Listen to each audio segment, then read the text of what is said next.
Good morning, class. This is Instrumental Patricia. I'm going to be teaching you about the Bantu migration. First of all, we need to know what migration is. The definition for migration is the movement of people from one place to another. Okay, the reasons for the migration might differ, but under migration, we are going to talk about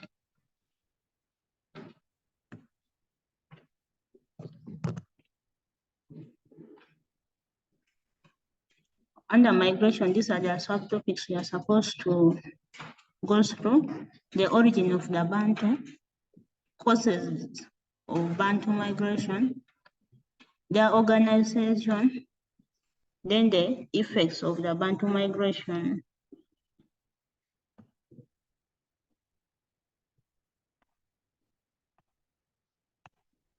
Okay, the introduction to Bantu migration. Bantu is a linguistic word describing a group of people who speak similar language. They came from Cameroon Highland and used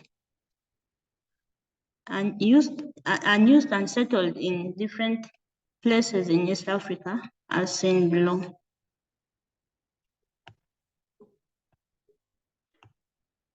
Now we go to the origin of the Bantu. This will help us to tell where Bantu are believed to have come from. One, the Bantu have the root word Untu or Undu, meaning people. Then the Bantu belong to a Negroid family.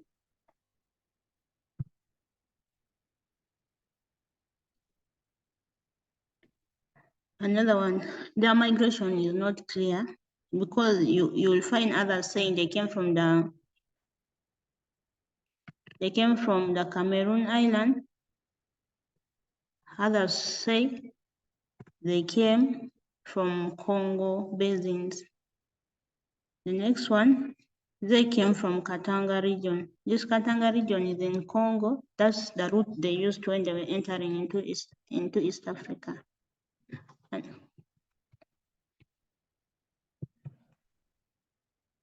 The Bantu spread all over. They spread over for a long time. Okay, like they took time spreading, like these others will break, others will continue until they reach all the countries of East Africa.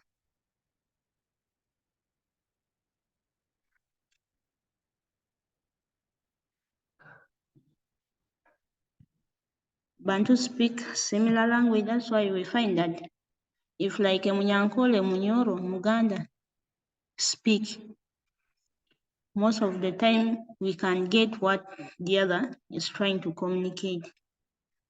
The Bantu entered the East Africa in different groups. These groups include the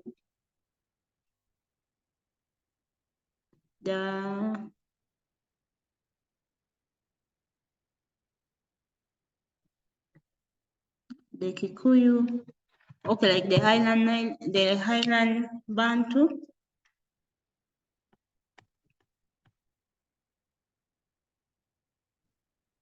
The next slide shows Bantu use different routes.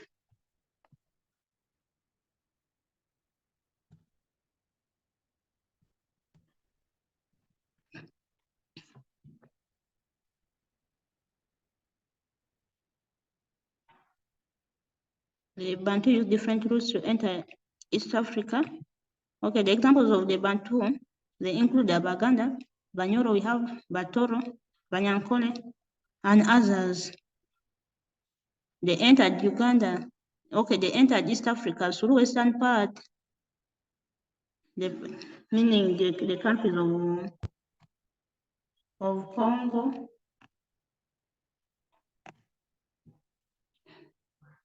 Bantu are believed to be the largest ethnic group that came to East Africa.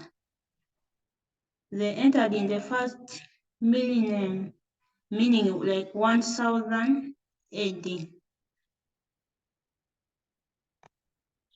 Okay, this map will help us show the roots that the Bantu came from.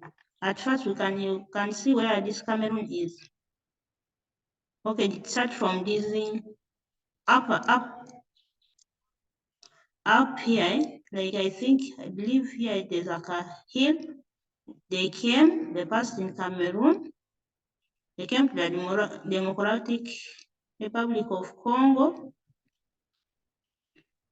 to Zambia, then they came to, now these arrows show others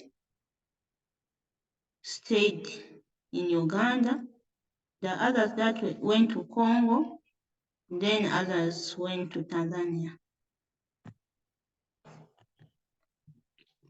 We go to the causes of Bantu migration. Okay, why do you think people leave their places to go to other areas? One, the Bantu left their cradleland in search of fertile land, being people who used to cultivate, and their land was not that fertile. They had to move to East Africa to look for land that would help them cultivate. Then Bantu could have also migrated because of population pressure. Being too many in a small place made them to go and look for areas that would be free for settlement. Then another cause is land pressure.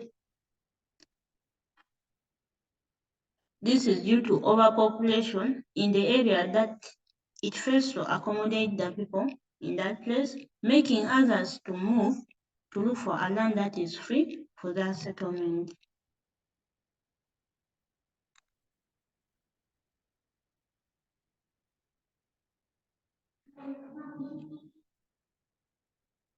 The Bantu could have also migrated due to misfortunes. This may be due to death of pyramid like people, cattle, and the rest. So, and they fear for the misfortunes, or like maybe it will be for someone else, made others to migrate. They are still on the causes of Bantu migration. The love for adventure. Some of them moved not because they had no land, not because they had pressure or what, but because they just love adventuring or moving around, touring. That's making them to move.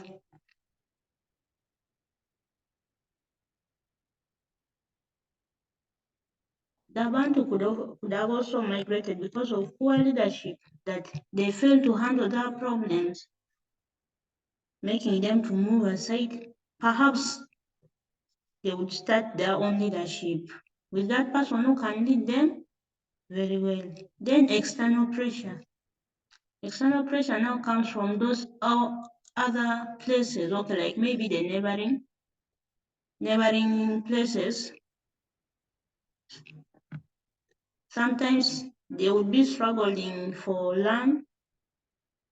Sometimes maybe the natural resources in that place, making them to leave the place.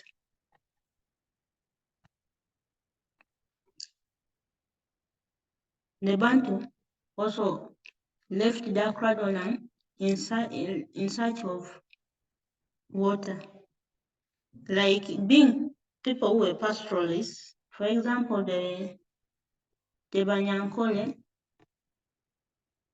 they migrated so that they would find water for their animals, not only for their animals, but also for domestic use. Then internal pressure within themselves, struggling for land, struggling for leadership, making others to leave.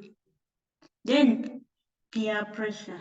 This is always like you've seen other people migrate, okay, moving, you also are, let me also follow them, yet you don't even have any idea of where those people are going. You even don't have idea why they're moving away.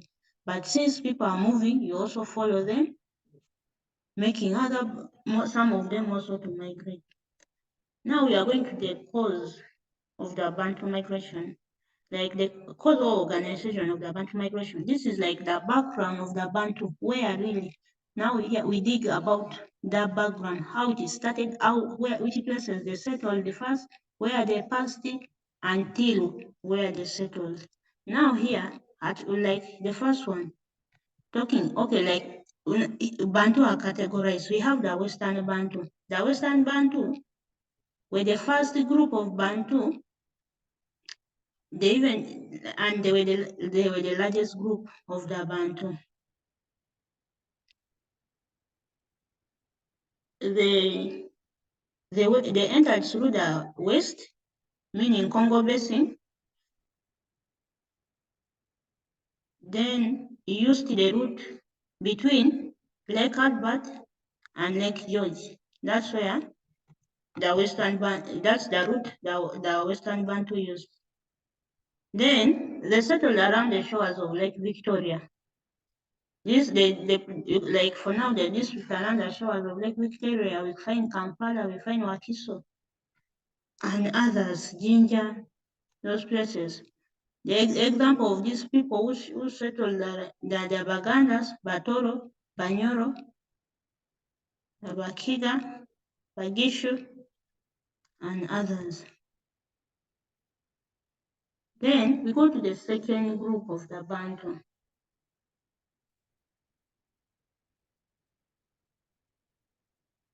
They are the Central and Northern Tanzanian Bantu. Okay, these are the ones that continue to Tanzania.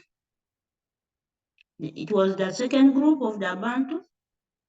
They used the route between Lake Edward and Lake Tanganyika. Now these ones didn't pass in Lake Albert, but instead they used Edward and Lake Tanganyika. They entered through Niger Congo Basin, still the same route, though somewhere for them they didn't pass in Lake Albert, but rather used the Edward route and Tanganyika. They form tribes like Sukuma, Nyamwezi, Zinza, and Gogo. Their migration also took place between 1000 to 1300 AD.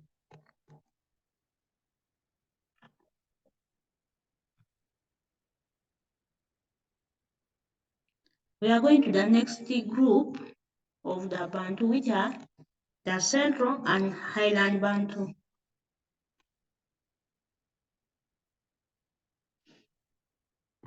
Okay, these ones,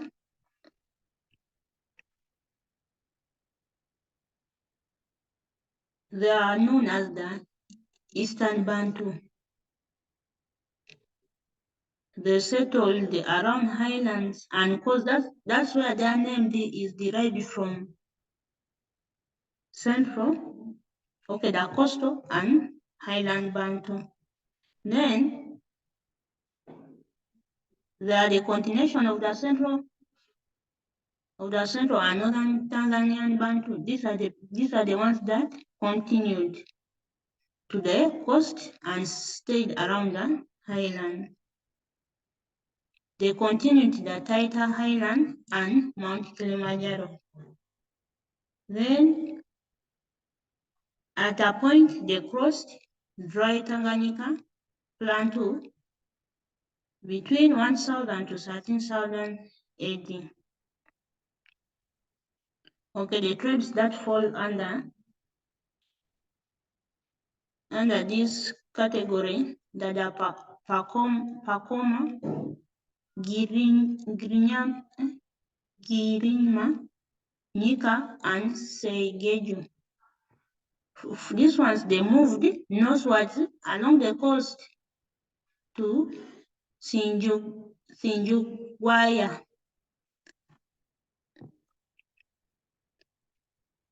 The places, other tribes include the Taita, the Chaga, the Pere, These ones, they decided to settle around these hills permanently known as the Highland Bantu. These are the ones that didn't go up to the coast, but rather remained and settled around Taita Hills and Mount Kilimanjaro.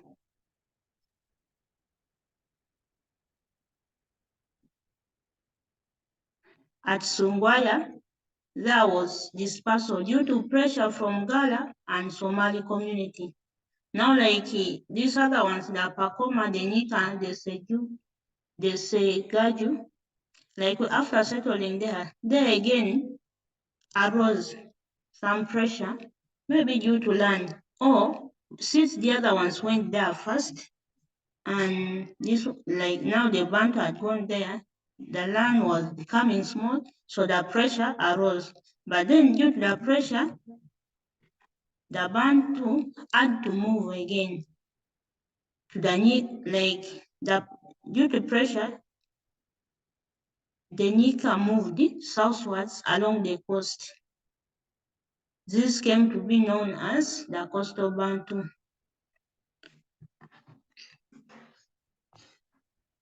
Go to the next. Still under the organization or the cause, we are in the other type of the Bantu. These are the southern Tanzanian Bantu, or sometimes they are also known as the Ngoni. They formed the fourth group of the Bantu migration into East Africa. The migration took place between 1000 to 1380. They used the route between Lake Malawi and Lake Tanganyika. They entered East Africa through the west from the Congo Basin, like most of all the Bantu used the Congo Basin. Then, with time, they started branching using different routes, but their major route was the Congo Basin. Then, they settled in southern Tanganyika in areas such as Ruvuma, Songhai, and Mbaya. The tribes that fall under the southern Tanzanian Bantu include the Hehe, Yao, Pogoro, Zaramo, Makondo, Bena, Nyindu, Gogo, and Rufiji. They came from South Africa and formed the last wave of the Bantu migration into East Africa. These were the last Bantu group to enter East Africa. The Ngoni, around 1840, it was around 1840, another Bantu group moved into East Africa. Still, those are the Ngoni. Now, we go to the effects of the Bantu migration. What came after the Bantu migrated into East Africa? We find here that the Bantu introduced iron working and use of iron tools like hoes, pangas, and axes. Another one, the Bantu, they led to population increase in the areas where they settled. This meant that there was increased production of food. For example, if people have migrated in a place where people have been producing little food, so there's land. It's not because they are lazy, but it's because they cannot utilize land, and other group came in. Another group can come in, build, and help in the production of food. This even helps to reduce on the famine or hunger in a family or in that particular place. Then the Bantu introduced the growing of crops on large scale, which helped with the help of iron tools. Like you can see in Buganda region, Ankole region, other parts, you see how people plant. You find one person having a plantation of banana, but it's only one person. It is too much, not growing things in a small scale. And all this is done by the use of iron tools like the hoe, the pangas, the axes. Then the other one, they're about to introduce new food crops in East Africa, e.g. banana, beans, yams. Today, many tribes still depend on this food. You see, like, let's give an example of Baganda. Muganda cannot live without matoke. Beans. Okay, though it was introduced by the Bantu, but you find that most of the places, not only in Uganda, but East Africa at large, have beans, have matoke, have yams. Then they introduce new farming methods, e.g. mulching, shifting cultivation, irrigation. Now mulching is like maybe covering the soil, maybe using grass or pouring manures to control soil erosion. Then shifting, like with shifting cultivation, you plant this time here, but next time you plant in another place, but you leave this other one to gain its fertility. Then irrigation, now here it comes like in a particular season, maybe there's no rain, but you planted your crops like maybe tomatoes, cabbages, and there's no rain, but you need to water.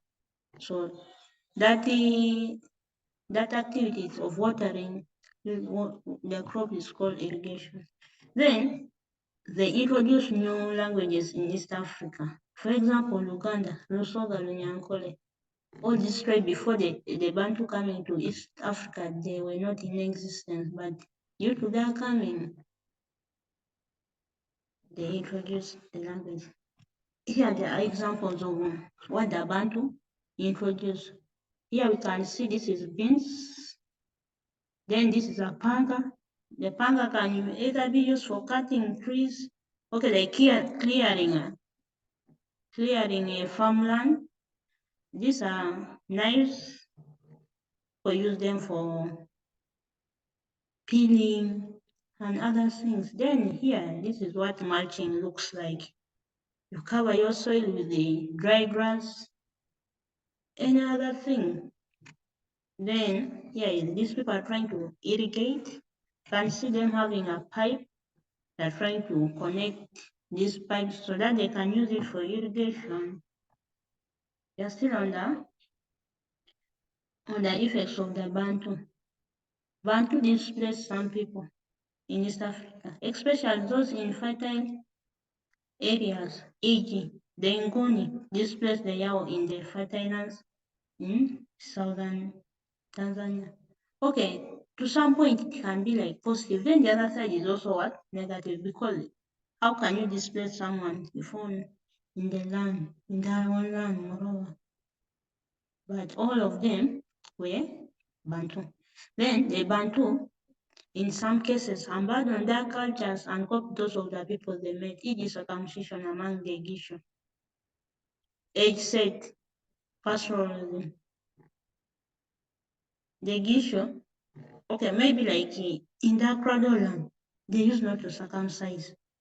But coming, you meet people circumcising, maybe as their culture, you abandon your culture instead of following your culture, you start following other people's culture. Now it's like circumcision. Then another one, the Bantu absorbed most of the tribes they met in East Africa, especially the Bushmen and the Kushites, who refused to be absorbed, migrated to other areas. Now these other people who refused to follow what the Bantu had, like the ideas of the Bantu, they had to leave the Bantu and go to other areas. Then they introduced a new system of building permanent houses. They built houses, okay, their houses were grass-sized, By then, I don't think these things of iron sheets were there. So, but the houses they built, those were grass sites, but they were very strong. Up to today, some of the people still have grass site houses. There were intermarriages between Bantu who settled along the coast with the coastal Arabs giving birth to the Swahili people. Okay, like the Bantu went up to the coastal area. Those are the coastal Bantu. They got married with the Arabs who were already there. They produced, giving rise to the Swahili culture. Okay, this house might not look that nice or that permanent, but this is how a grass site house looks like. And the idea was brought from the Bantu because they're the ones who introduced the building of grass site houses.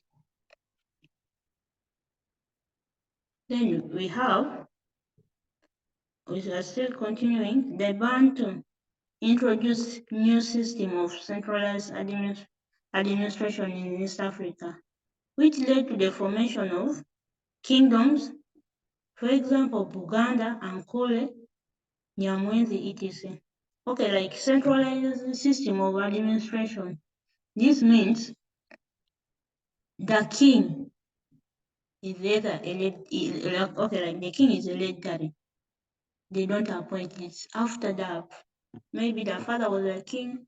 If the father dies, the son becomes a king. And under centralized system of administration, we find that in most of these places, the king has all the powers. For like, if the king tells you to die, okay, maybe you went against the king's rules, and that is it. It is absolute. The king has all the powers. Then the Bantu led to the clashes over land with the communities that they made in East Africa. Like, there's no way you can enter someone's land and you think someone will just let you go like that without anything. Because with land, like in Africa, land is everything a person needs. It is from land that most of the people get wealth. People plant in large scale, you sell those things, you get the money. Then the Bantu migration also led to overpopulation in the areas that they sorted. Like now, overpopulation it has some positive effects associated with it, then even negative effects associated.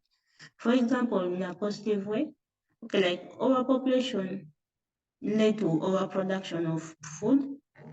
Then even you find that third places develop. Then in a negative way, there's insecurity in such places. Since people will be struggling for land, they end up killing themselves. There are a lot of diseases in such areas due to poor sanitation. Now, why did I select some of these things? Why did I put my work like this instead of writing them, like putting them as notes? Like for a map will help us know.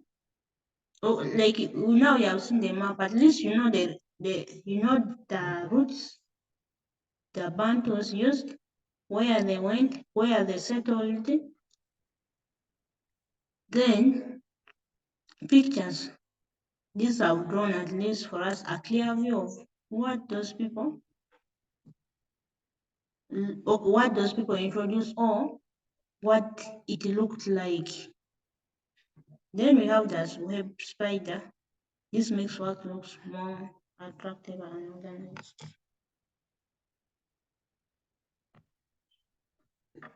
Thanks for listening.